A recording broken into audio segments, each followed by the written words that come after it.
तो 12 जनवरी जो आएगी अब, तो उस दिन आप लोग क्या मनाओगे बताओ? राष्ट्रीय युवा दिवस। और राष्ट्रीय युवा दिवस जब आप मनाएंगे तो किन की याद में मनाओगे? स्वामी विवेकानंद। और ये बात क्यों कहलाए?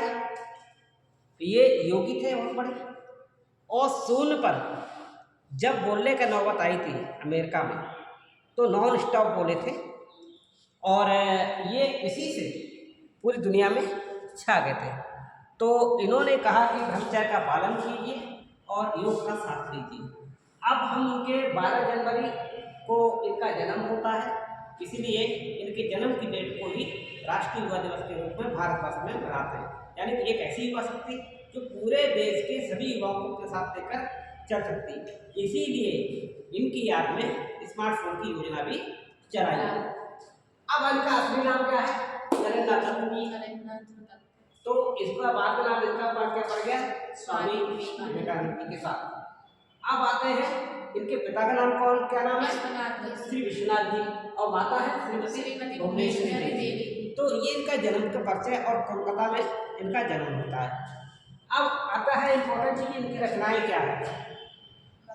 वार्तालाप है, वेदांत है, विवेकानंद जी के उद्गार, देववाणी है, राजयोग है, भक्ति योग है, कर्मयोग और धर्म।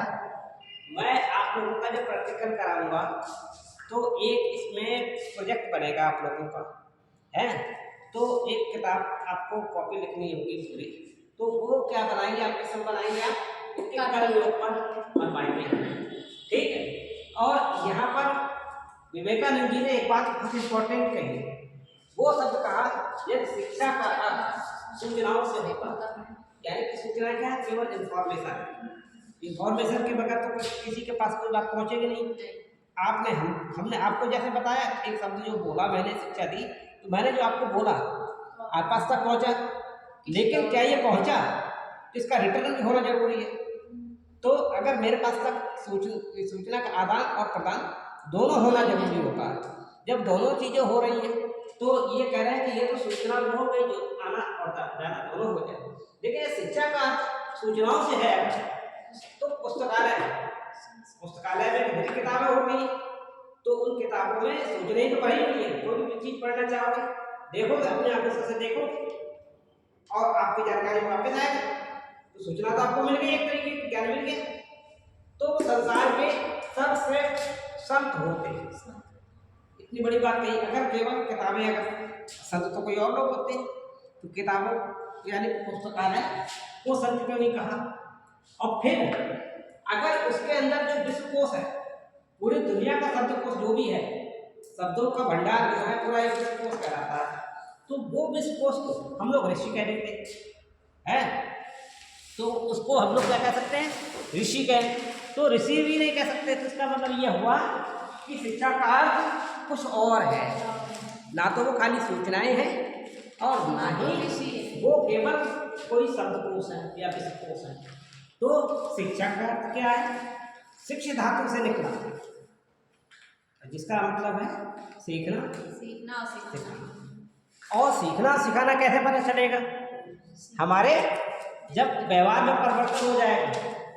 हमने कहा कि पढ़ाई करते हैं, आज हमने सिखाया पढ़ाई करते हैं, तो या फिर हमने सीधा एक एग्जाम्पल दिया कि सवेरे उठते हैं और सबसे पहले अपने माता पिता को हम गुड मॉर्निंग या राम राम बोलना चाहिए।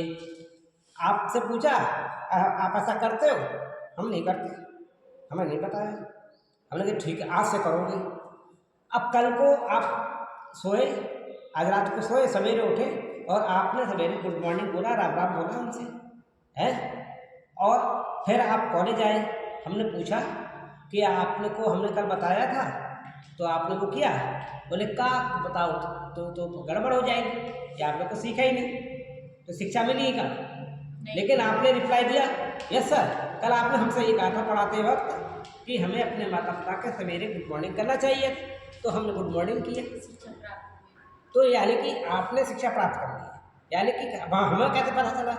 तो हमने आपके पिता को फ़ोन मिलाया, हमने क्या आपकी बेटी ने आज आपसे गुड मॉर्निंग बोला था, वो कबू ना बोल दिया, पता ना आज क्यों बोला, हम समझ गए कि उस लड़की ने बोला, तो इसका मतलब क्या हुआ, उसके व्यवहार में परिवर्तन हुआ, उसने कुछ एक्ट किया, चेंज वाला एक्ट किया। तो जो एक्ट हमने बताया उस एक्ट को अगर उसने किया तो इसका मतलब उसके व्यवहार में परिवर्तन हुआ। तो यही व्यवहार का परिवर्तन ही बताता है कि हमने शिक्षा प्राप्त की है, यानी कि हमने सीखा, यानी अधिगम वही है जो हमारे व्यवहार में परिवर्तन ला दे, ये होती है शिक्षा। तो शिक्षा ही हमारे जीवन में बदलाव लाती है। और शिक्षा क्या है, शिक्षा वास्तव में दो रूपों में असली पाई जाती है। वेरी गुड, औपचारिक में और अनौपचारिक में है, औपचारिक और अनौपचारिक में पाई जाती है शिक्षा। तो औपचारिक और अनौपचारिक में पाई जाती है शिक्षा। तो औपचारिक शिक्षा क्या है, ये हम क्लास में पढ़ रहे होते हैं तो हमारा फोकस हमारे जो सब्जेक्ट होता है उस पर होता है, हमारा टाइम जो फिक्स होता है उसका होता है, हमारे बैठने के स्टाइल का होता है, हमारे जो हमारा सिलेबस है वो एक हर चीज सेट है। तो वो चीज़ हमारे टोटल सेट है, हमारा परीक्षा का टाइम सेट है, हमारे गोल उद्देश्य सेट है। लेकिन ये तो हमारी औपचारिक बिल्कुल सीधी सीधी सी बात हो गई। अब क्या होता है कि अनौपचारिक जो ये बता रहे थे, दूसरी शिक्षा कौन सी हो गई, अनौपचारिक। अनौपचारिक को क्या हुआ कि आप घरों में पढ़ रही हैं, रास्ता में भी सीख रही हैं, तो जहाँ हर समय जीवन में सीखते रहे वो अनौपचारिक है। आपके लक्ष्य उसकी कुछ और है, इसके लक्ष्य कुछ और है ना। यहाँ आपका पास होना ही होगा, आपके सब्जेक्ट तय है, आपको इन्हीं सब्जेक्टों को पढ़ना है। तो ये जो शिक्षा है ये आपके ऊपर इस वक्त स्वामी विवेकानंद का ये टॉपिक आपकी परीक्षा में है नहीं है, ओके, तो तुमको समझना है। तो ये चीज जो है तो स्वामी विवेकानंद जी के द्वारा ये सब बातें बहुत अच्छी तरीके से कही गई। इसी पे मैं तुमको एक प्रोजेक्ट भी कर्मयोग के ऊपर करवाऊंगा, ठीक है नहीं। तो दूसरी चीज क्या है, शिक्षा का कभी कभी आ जाता है कि संकुचित रूप कौन सा है और विस्तृत रूप कौन सा है। तो संकुचित रूप भी शिक्षा का कौन सा है, जो कि आपकी औपचारिक शिक्षा, और विस्तृत रूप कौन सा हो गया, अनौपचारिक। तो इस तरीके से छोटा रूप और बड़ा। अब क्योंकि सक्रिय गलियों में निकलोगी तो हमारी मानसिकता भी सक्रिय हो जाती है, और अनौपचारिक रूप से जब हम चलते हैं तो पूरी दुनिया हमारी हो जाती है, पूरी जिंदगी भर हम सीखते ही रहते हैं और शिक्षा प्राप्त करते रहते हैं। तो हमको दोनों ही शिक्षा के रूपों में अपने आप को बढ़ाने की कोशिश करनी पड़ेगी।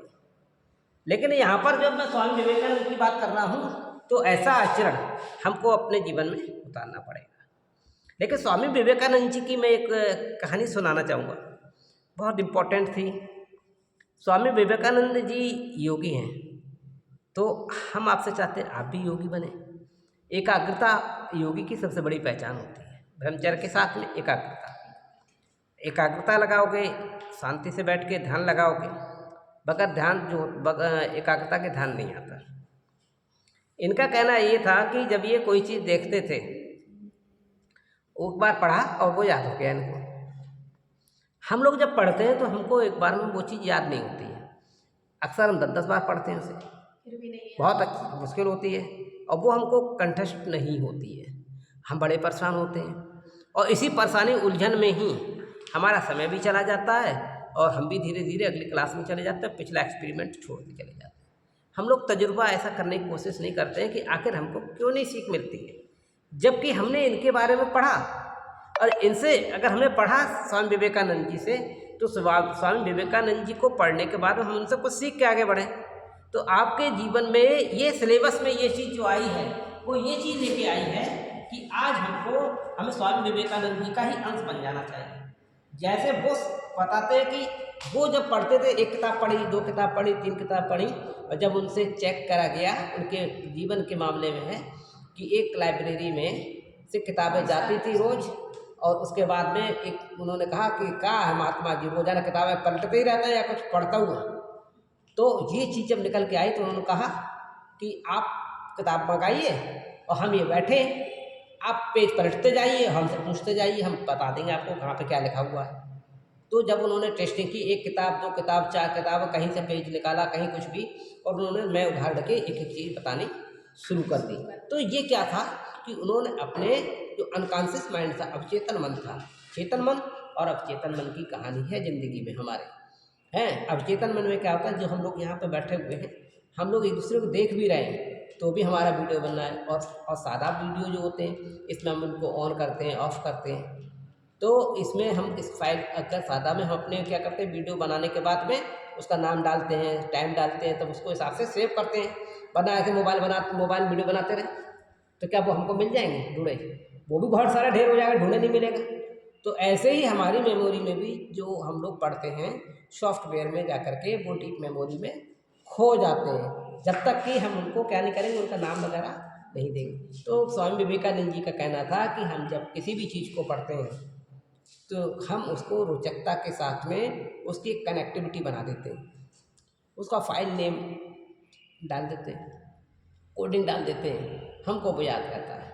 अब हमको कोडिंग डालने का ट्रिक सीखने के मतलब की बात है कि जैसे कह रहे स्वामी विवेकानंद जी, अब आपको कौन से स्वामी की बात कर रहे हैं, तो आप ये देखिए इनका नाम क्या है, विवेकानंद है। विवेक मनुष्य के अंदर जानवरों से अलग एक ही चीज है, वो है विवेक।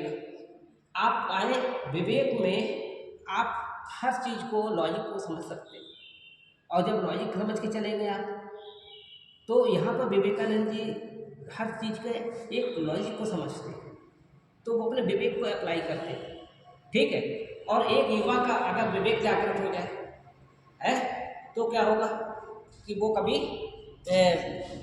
ढीला नहीं रहेगा जीवन में, उसे अपना विवेक जगा हुआ है, उसे पता है अपने टाइम का मुझे कैसे सदुपयोग करना है, कैसे मुझे हर अपनी गति को आगे बढ़ा के चलना है।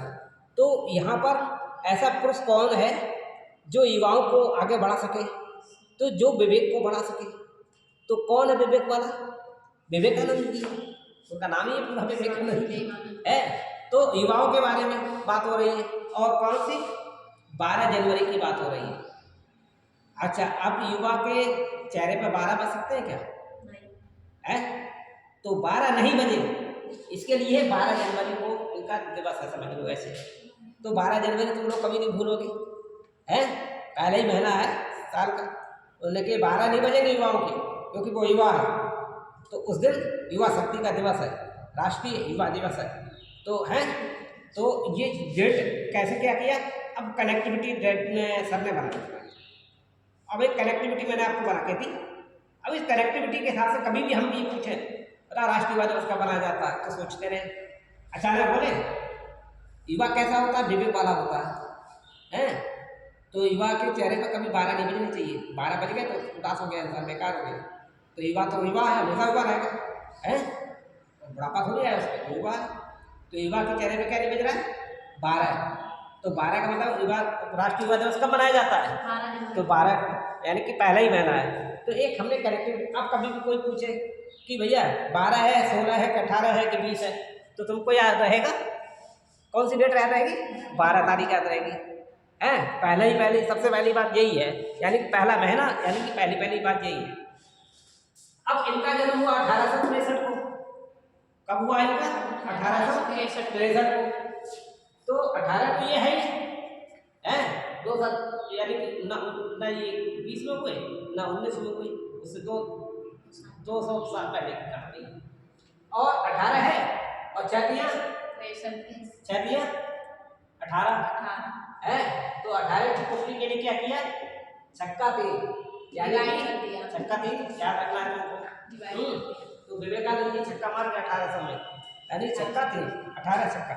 अब बाई चांस हो कि 7-3 था कि 2-3 था, तो गुणा करके देख लेना, 6-3 18, 7 18, 2 18, तो तुमको याद आएगा 18 पहले था, और ये 6-3 18, यानी 6-3 गिनती सही है।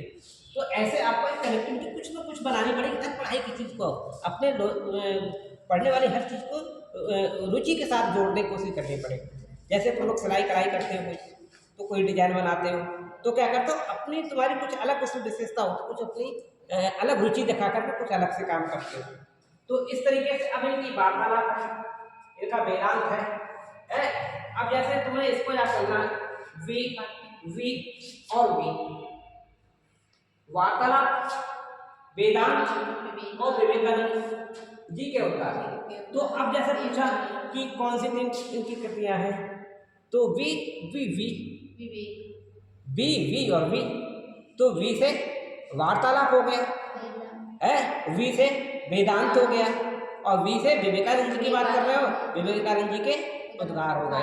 तो हमने क्या किया, एक कनेक्टिविटी ये बनाई, विवेकानंद जी की बात करो तो ट्रिपल वी की बात करो, वी वी। अगर कोई के रचनाएं की पूछ बैठे कौन सी थी, तो क्या कहोगे, वी वी वी।